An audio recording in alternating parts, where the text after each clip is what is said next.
ये जी मुल्तान शरीफ है जी।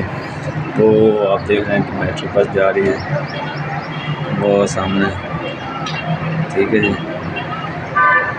ये भाई बता रहे हैं पता नहीं क्या कुछ बन रहा है, ये पता नहीं वो कहते हैं। ये जी मुल्तान गया दराज का ऑफिस भी इधर जी, दराज का वो सामने ऑफिस भी है। ये आप देख रहे हैं मुल्तान शहर।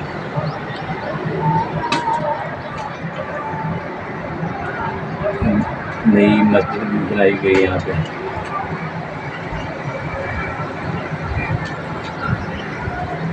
ये जी बाबे का दरबार है, ये मस्जिद है यहाँ पे।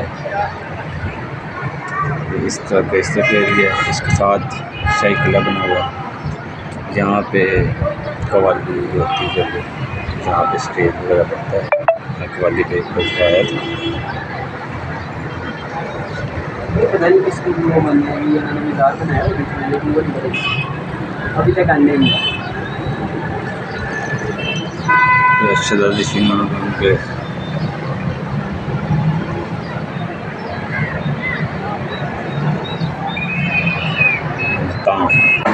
लोग यहाँ पे वीडियो वगैरह बना रहे हैं, ऊपर रश लगा हुआ है। आप देख रहे हैं हम भी एक जगह पे ऊपर चढ़े हैं।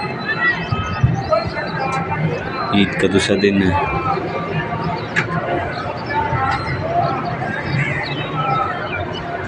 मुल्तान के